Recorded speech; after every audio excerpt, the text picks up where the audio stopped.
The never-ending rivalry between DreamWorks and Disney has long been a staple of the animation industry. The studios of The Shake, Kung Fu Panda, How to Train Your Dragon have not only challenged the dominance of the house mouse, but the competition between the two has also given birth to amazing works. And the biggest beneficiary is undoubtedly the audience.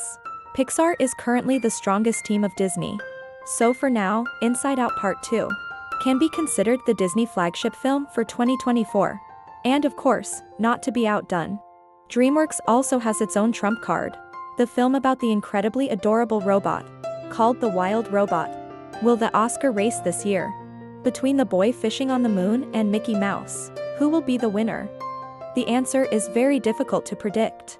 When The Wild Robot is a true achievement of the 35-year-old studio, adapted from the best-selling novel of the same name by Peter Brown. The film follows the journey of a service robot named Roz, who accidentally lands on a deserted island after her spaceship encounters a terrible storm. Born to carry out the task that humans assigned, Roz is completely lost amidst the animals of this place. She tries to send signals back to headquarters several times, but fails. Roz's clumsiness once again accidentally thrusts her into a difficult situation. That is, she must become the mother of a small goose. Things that were outside of the program, like love and the definition of family, happen continuously, turning the humorous story into a journey with all the different emotional highs and lows. As someone who has not read the original work, it's hard to say how much the film has done right, or what percentage is better or worse than the original. But if we look at the film for what it is, a 40-minute hour of The Wild Robot is everything we need from an animated film, telling a simple story where the main character seeks resonance from a strange community.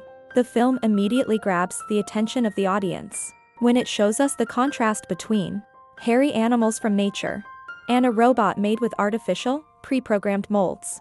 This part may be familiar to AIs who remember the journey of WALL-E, from a machine with only one task, to clean up garbage, gradually forming complex emotions about love. The Wild Robot also has the same path of development. A robot that has never been a mother, a little baby goose, and the funny fox Fink, creating a patchwork family with a plethora of funny situations. The familiar cast of Pedro Pascal, Lupita Nyong'o, and Kit Connor make scenes with these characters rarely boring. Like Fink and Roz, having contrasting views on raising the baby goose. The little bird is embarrassed because it is smaller than its peers, or Roz struggling to learn how to be a mother. All are well built, easily captivating the audience in the first half of the film. Maybe at times, they are a little cheesy, and the message of family is a little cliché, but I think it's acceptable for a young audience. However, later, when we see the conflicts that are almost instinctive between these creatures, that are similar to those in a real family, that's when emotions explode. The inevitable part of life. Children must leave their nests someday, placed in the vast wilderness. The Wild Robot is a beautiful cycle of life, a cycle of beauty and sorrow. Meeting and then parting is like the changing seasons. After spring comes winter. There's nothing you can do to anthropomorphize a robot. It shouldn't be possible, but giving it emotions is the perfect way to emphasize the sacredness of motherhood. When we see Roz willing to do anything for her child to become strong in the harsh wilderness, I have seen many parents bring their children to watch, and they shed tears. Maybe all parents have felt helpless, like Kia the robot, because no one is programmed to be a perfect parent, right? Maximizing emotions with poignant soundtracks. The Wild Robot is proof of the power that perhaps only animation can have. That's reaching all ages. Directed by Chris Sanders, the man behind Toothless Free Flights, as well as the legendary Lilo and Stitch image. Not surprisingly, once again, the 62-year-old filmmaker continues to make film buffs tip their hats to his talent, not focusing on making the movie look as real as possible. With computer graphics, Chris Sanders shared that he wanted the drawings to be smooth and special, with emotions hidden within. This movie is like a blank canvas that AI can also come in color. He said maybe that's why many foreign audiences, after seeing Rose, immediately thought of the robot in the Laputa movie by director Hayao Miyazaki. Indeed, the FOA 2D drawings have given the robot a subtle, indescribable look, without the need for complex facial expressions. The film also brings a look quite similar to the works of the Ghibli studio, a detailed jungle, where audiences can feel the dampness, lushness of the vegetation. A touch of fuzz in the fur of the wild animals is very pleasing to the eye, along with the vibrant life in every frame. Chris Sanders truly conveys emotion into his drawings, bringing a pristine but prosperous wilderness. Especially, the film uses very free-flowing colors. There must be dozens of colors painted on Roz's body to describe her emotions, so even if we leave out the dialogue, we can still understand what this robot is thinking. And maybe I'm wrong, but is it that Rose is increasingly talking like a human being? It's no coincidence that the visual element plays a major role, and is carefully calculated, because it also serves a deeper meaning of the story. That's portraying the relationship between humans and nature. That's right. If it was simply a family film, the wild robot wouldn't have received so much praise. When on the vast sea, sharks like Coco, The Lion King, or The Incredibles have done too well. Even better.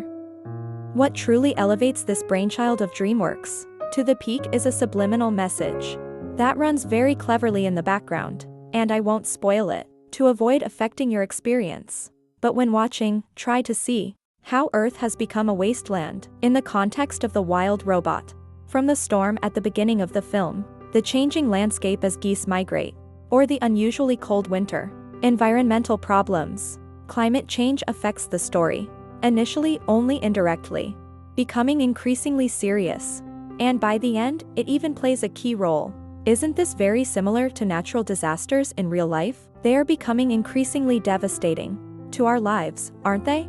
By the third act of the film, Chris Sanders' animated work takes on a completely different coat.